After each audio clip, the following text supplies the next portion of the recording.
오늘 우리 하나님 말씀은 우리 계속 이어서 로마서 말씀 우리 살펴보도록 그렇게 하겠습니다. 로마서 4장의 말씀인데요. 4장 13절부터 25절까지 말씀 우리 같이 한번 제가 한 목소리 읽고 여러분들이 한 목소리 읽고 이렇게 한번 교독한다고 그러죠? 그렇게 나눠보도록 할게요.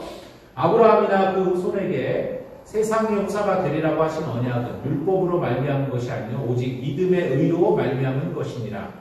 만일 율법에 속한 자들이 흡사하면 믿음은 헛것이 되고 약속은 폐하여졌느니라. 율법은 진노를 이루게 하나니 율법이 없는 곳에는 범함도 없느니라. 그러므로 쇠가 되는 이것이 은혜에 속하기 위하여 믿음으로 되나니 이는 그 약속을 그 모든 후손에게 있게 하려 하심이라. 율법에 속한 자에게 뿐만 아니라 아브라함의 믿음에 속한 자에게도니 아브라함은 하나님 앞에서 우리 모든 사람의 조상이라. 기록된 바 내가 너를 많은 민족의 조상으로 세웠다 하신 것 같으니 그의 믿은 바 하나님은 죽은 자를 살리시며 없는 것을 있는 것 같이 부르시는 이신이라. 아브라함이 바랄 수 없는 중에 바라고 믿었으니 이는 내 후손이 이같으리라 하신 말씀대로 많은 민족의 조상이 되게 하려 하심을 인하노라. 그가 백세나 되어 자기 몸에 죽은 것 같음과 사라의 태에 죽은 것 같음을 알고도 믿음이 약하여지지 아니하고 믿음이 없어 하나님의 약속을 의심치 않고 믿음에 견고하여져서 하나님께 영광을 돌리며 약속하신 그것을 또한 능히 이루실 줄을 확신하였으니 그러므로 이것을 저에게 의로 여기셨느니라. 저에게 의로 여기셨다 기록된 것은 아브라함만 위한 것이 아니요 의로 여기심을 가진 우리도 위하여 예수 우리 주를 죽은 자를 가운데서 살리신 이를 믿는 자니라. 예수는 우리 범죄함을 위하여 내어줌이 되고 또한 우리를 의롭다 하심을 위하여 살아나셨느니라. 아멘. 아멘. 오늘 로마서 4장 13절부터 25절까지 말씀입니다. 특별히 오늘 말씀을요 제목을 이렇게 한번 적어봤어요. 제목은 믿음의 반응으로 하나님을 하나님 되시게 하라. Let God be God by the response of faith. 그러니까 믿음의 반응에 의해서 하나님이 하나님 되게 하라. 하나님이 하나님 되게 하라. 그러니까 우리의 믿음의 반응이 참으로 중요하다는 것이죠. 내가 믿음의 반응을 어떻게 하느냐에 따라서 하나님이 하나님 되심이 될 수도 있고 하나님이 하나님 되심이 되지 않을 수도 있는 그런 결정이 우리 가운데 있다. 뭐 이런 의미를 담아서 이렇게 한번 제목을 정해봤습니다. 저희가 이렇게 오늘 예배드리는 장소가 이렇게 앞에 도로가 이렇게 딱 있고 사람들 아까도 한 몇 분 이렇게 지나가시잖아요. 그러니까 우리가 세상 한복판에서 예배하는 느낌이 더 많이 드는 것 같아요. 그러니까 예배당 공간보다도 세상을 보면서 찬양하고 세상을 보면서 말씀을 나누고 하니까 유리로 이렇게 닫혀 있긴 하지만은 세상 안에서 내가 지금 예배하고 있고 찬양하고 있구나. 이곳에서 내가 하나님 예배해야 되는구나. 라는 게 더 이렇게 실감되는 장소인 것 같아서 참 좋은 것 같습니다.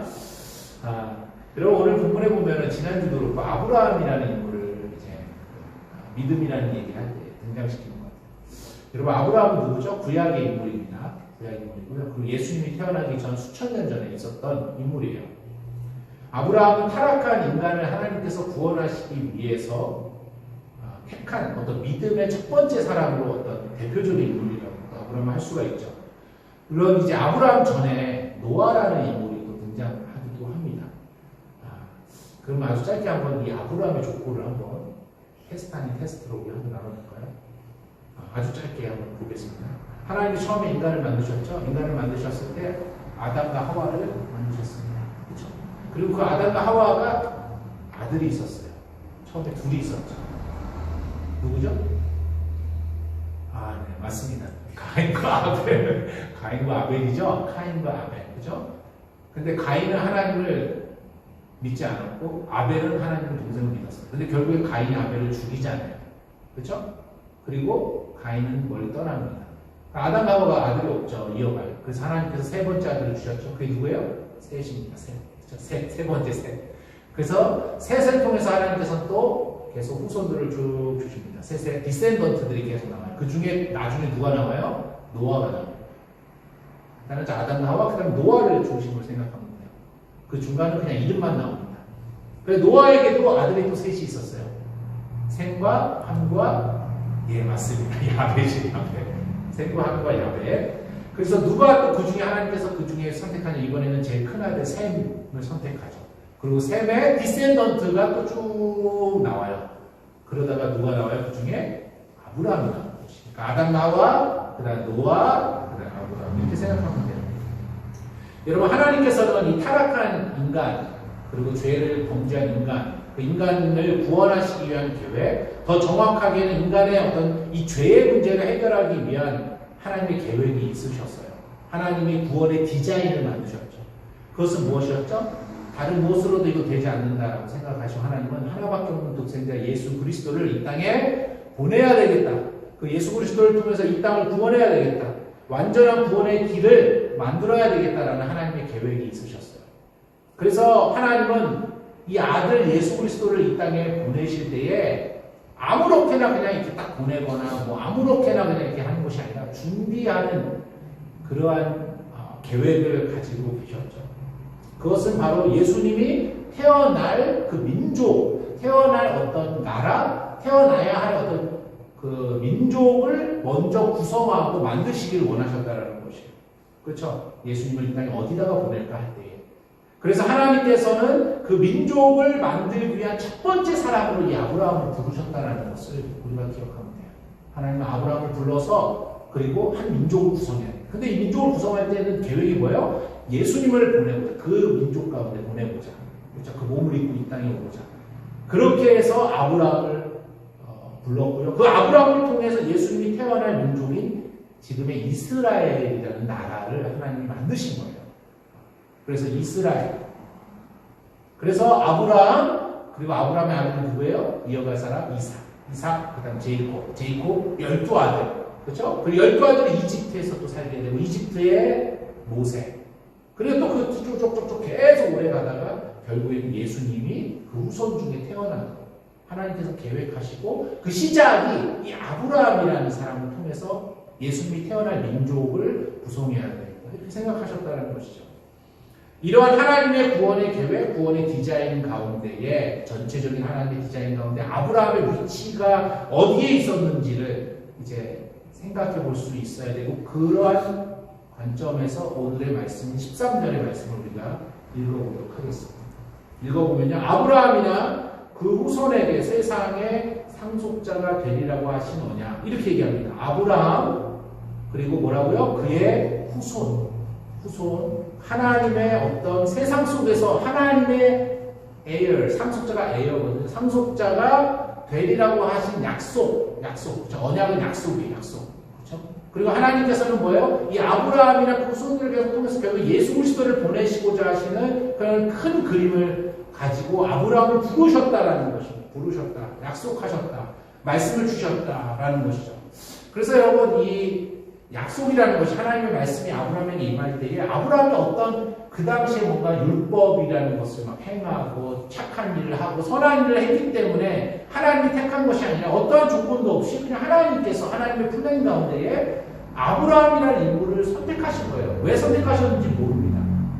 하나님의 계획 가운데에 그 아브라함이라는 걸 선택했죠. 그러니까 하나님께서는 은혜로 아브라함을 선택했고 근데 그 하나님의 부르심에 아브라함은 어떻게 했다고요?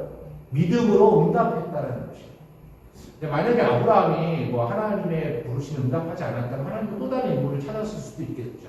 근데 아브라함은 거기에 응답했고 그 믿음을 하나님께서는 야, 참 너 의롭다라고 여겨 주셨다라는 것이에요.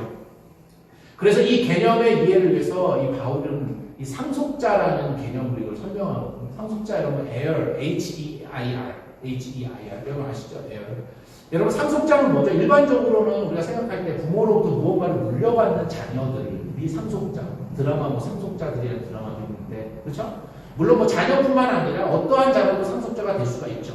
그렇죠? 그런데 여기서 중요한 것은 이 상속자라는 것은 무언가를 내가 물려받을 때 그 부모로부터 아니면 아버지로부터 어머니로 뭔가 물려받을 때 내가 뭘 노력해서 그렇죠? 내가 뭐 애써서 그의 것을 받는 것이 아니라 여기서 중요한 관점은 상속해 주는 자가 그냥 대상을 정해나라는 거잖아요. 내가 내 자녀한테 줄 거야. 난 큰아들한테 다 줄 거야. 난 둘째 아들한테 다 줄 거야. 내 아내한테 다 줄 거야.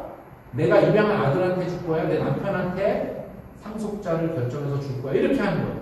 그러니까 상속자가 정하는 것은 아무것도 상속해 주는 자가 정하는 거죠. 그래서 상속해 주는 자의 것이 상속받는 사람한테 다 가는 거예요. 그냥 이유가 없어요. 그냥 정했기 때문에 정하고 내가 줄게. 그래서 이걸 은혜라고 하잖아요. 은혜.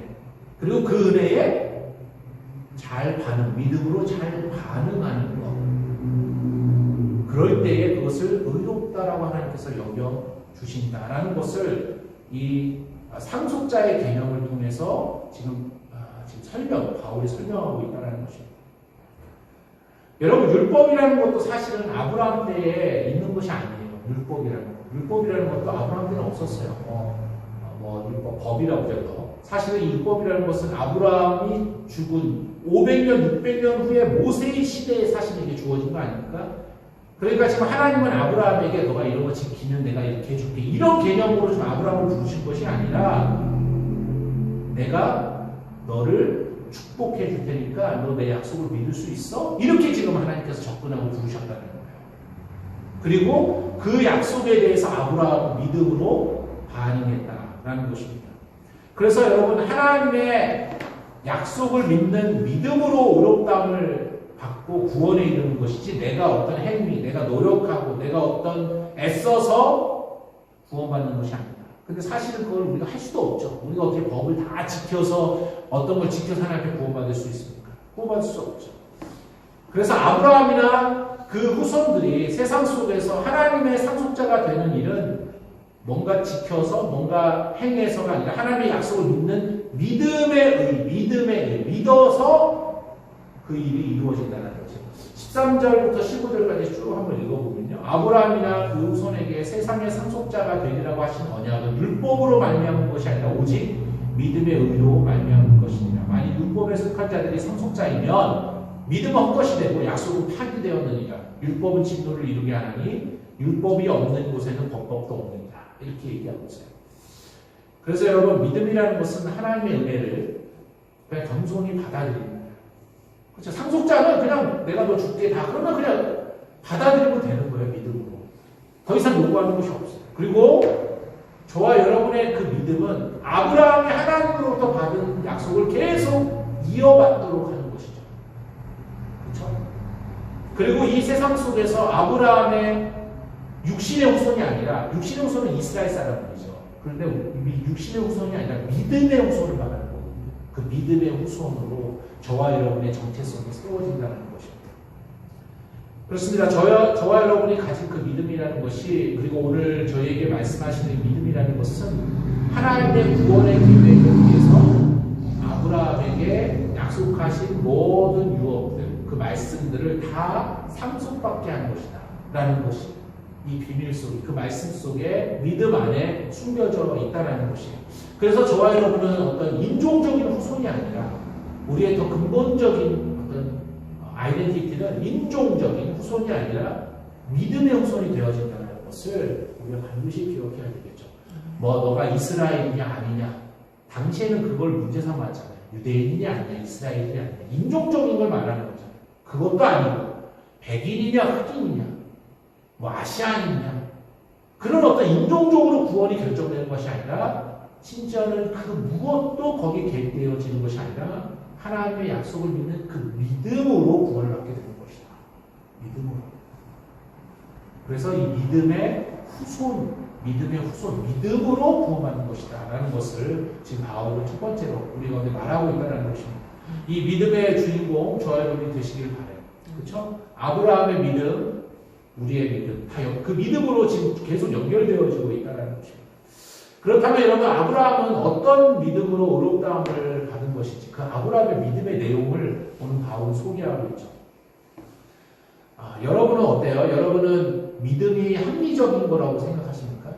믿음은 reasonable한 거예요. 아니면 믿음은 rational이라고 해요. rational or reasonable, 합리적이냐라는 거 질문하죠. 많은 사람들은 믿음과 이성은 다른 것으로 여깁니다. faith랑 reason은 다른 거야. 그렇죠? 이렇게 그냥 쉽게 생각합니다. 오히려 믿음을 말할 때는 이게 비합리적이야. reasonable하지 않아 믿음, 이렇게 생각하기도 하죠. 그러나 사실은 그렇지 않아요. 사실은 그렇지 않습니다.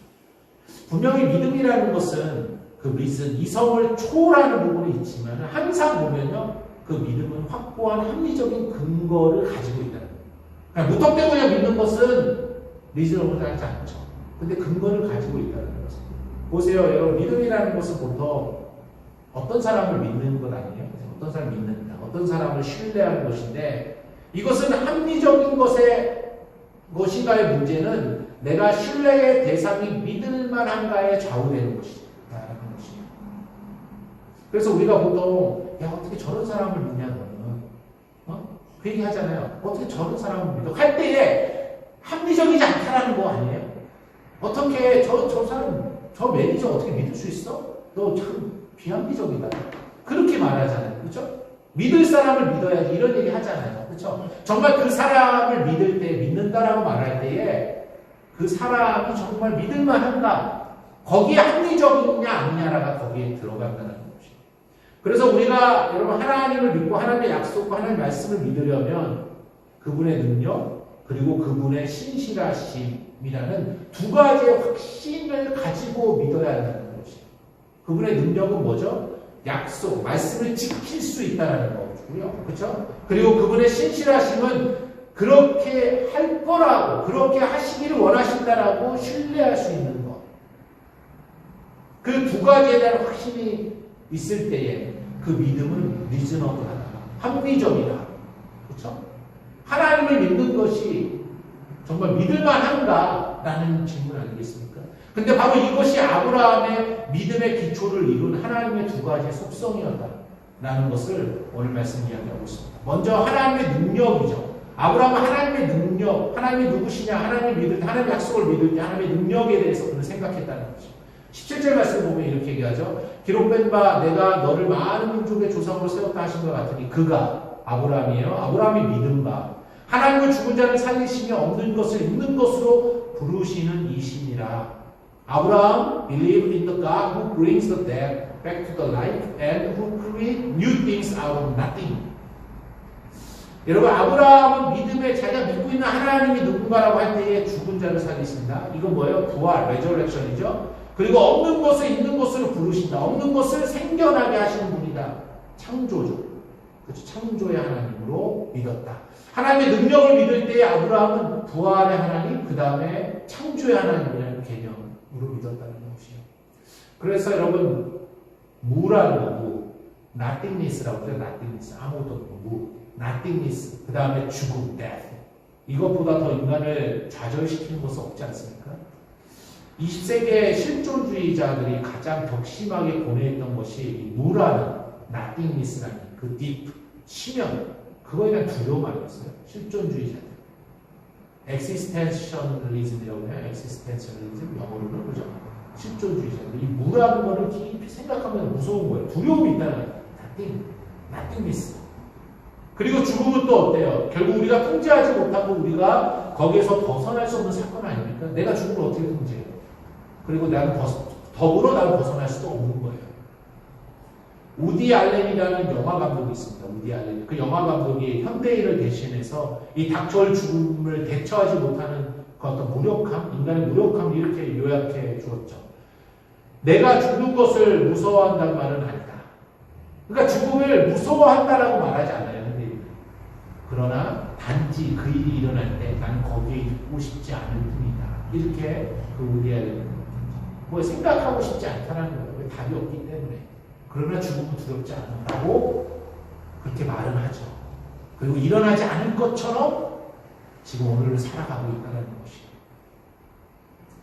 그러나 오늘 분명히 아브라함을 통해서 하나님께서는 이 무라는 문제, 죽음이라는 문제는 하나님에게는 아무런 문제도 되지 않았다. 오히려 하나님은 무에서 우주를 창조했다고 성경은 말하고 죽음으로부터 예수를 살렸다라고 부활에 대한 얘기를 하죠. 그래서 하나님의 능력을 말할 때 이 창조와 부활은 굉장히 중요한 두 가지의 사건이다라는 것을 말합니다. 그래서 구약 성경의 예레미야는 이렇게 말합니다. 예레미야는 주 여호와여 주께서 큰 능력과 표식팔로 천지를 지으셨사오니 주에게는 할 수 없는 일이 없으십니다. Nothing is too hard for you. Nothing is too hard for you. 당신에게 너무 어렵다라는 것은 아무것도 없다. 이 얘기 아니에요? 그렇죠? 예레미야가 얘기합니다. 그 신약에서 로마서를 썼던 그 바울 역시 에베소에 있는 교회인들을 위해서 기도했어요. 그가 기도할 때 어떤 기도를 했냐? 하나님께서 그리스도를 죽은 자 가운데서 살리셨을 때, 다시 살리셨을 때에 그분 안에서 나타난 하나님의 능력이 얼마나 크신지를 그들이 깨닫도록 하기를 원합니다. 그 기도를 하나님께 요청하지 않았어요? 그리스도를 다시 살릴 때 하나님의 능력이 그리스도 안에서 어떻게 역사했는지를 진정으로 깨닫기를 원한다라는 것이죠.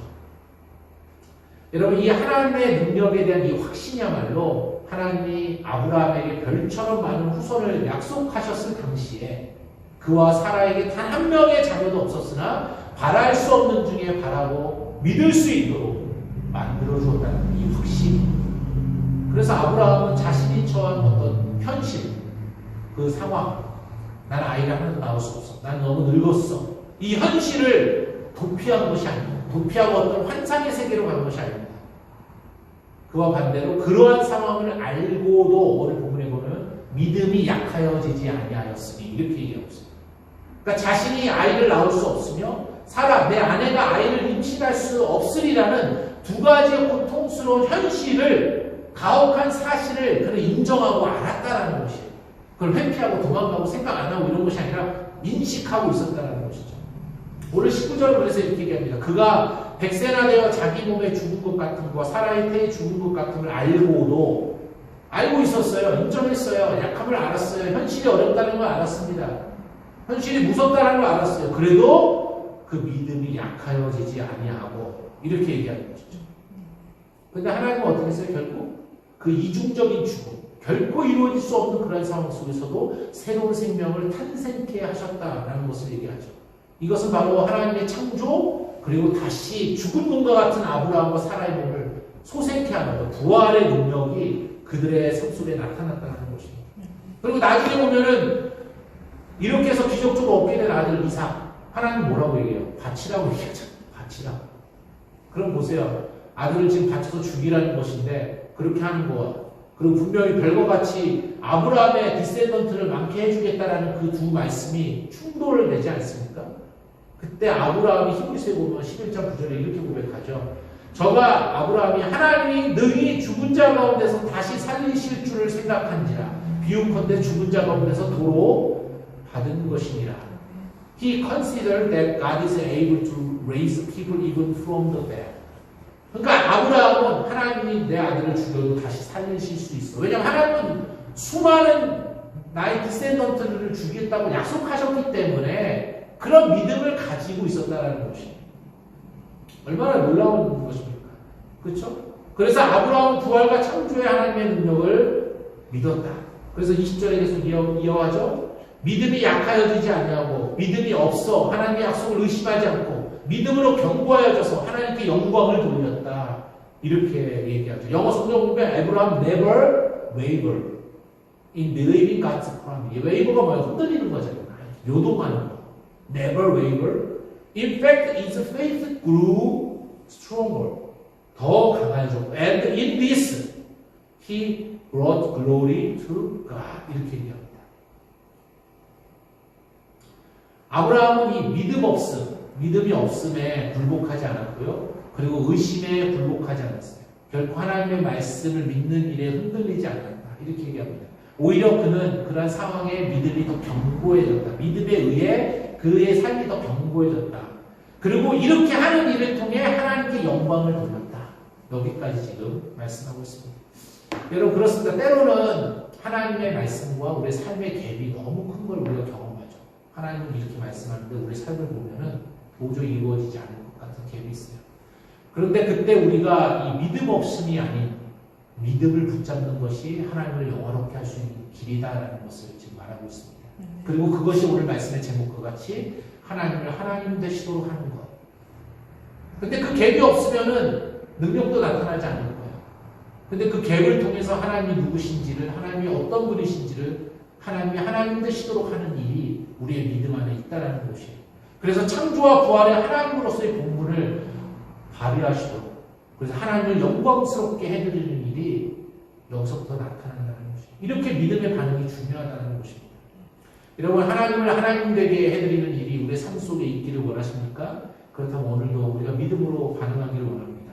특별히 창조와 부활의 하나님의 능력을 정말 믿는 그 믿음으로 우리가 현실을 볼 때는 수많은 문제 있어요. 안 될 것 같은 문제 있어요. 근데 그거에 반응하는 것이 아니라 하나님의 말씀, 하나님의 약속에 어떻게 반응하라, 리스폰스 하라라는 것이에요.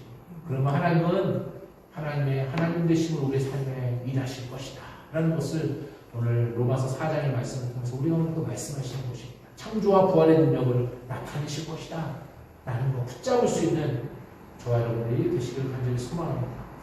또한 하나님의 말씀 약속을 믿을 수 있으려면은 아까 능력을 얘기했고요. 그 다음 하나님의 신실하시다라는, 그렇죠? 하나님이 신실하시다. 하나님은 faithful 하시다. 하나님은 자신이 말씀하신 그 약속을 꼭 지키고자 하신다라는 그 의지의 확신을 우리가 가지고 있어야 한다는 것입니다.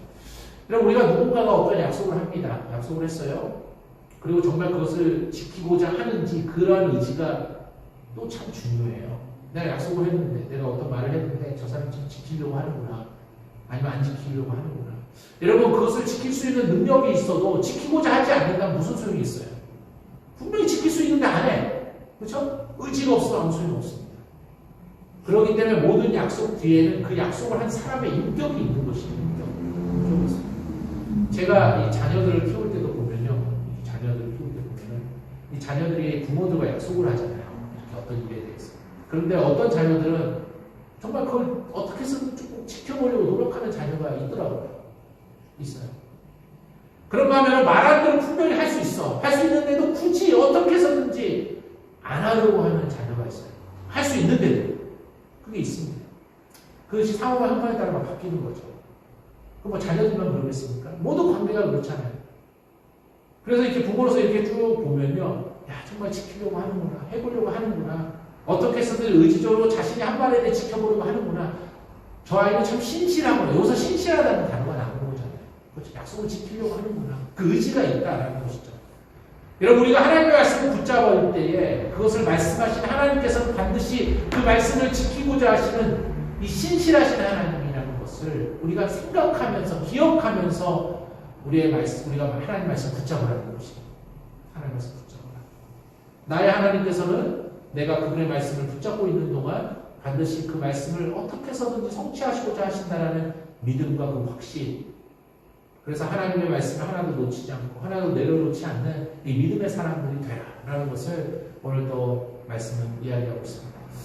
여러분, 말씀을 맺겠습니다. 오늘 본문은요, 우리에게 이 믿음의 본질에 대한 교훈을 사실 주고 있는 것이에요. 바울은 우리가 가지고 있는 믿음도 등급이 있다는 것을 얘기하는 거 아니겠습니까? 때로는 왜냐하면 믿음이 약하거나 강할 수 있기 때문에 어떻게 하면 우리의 믿음이 자라날 수 있는 것인가. 그런데 바울은 무엇보다도 생각하라는 것이에요. 지성을 사용하라는 것이에요.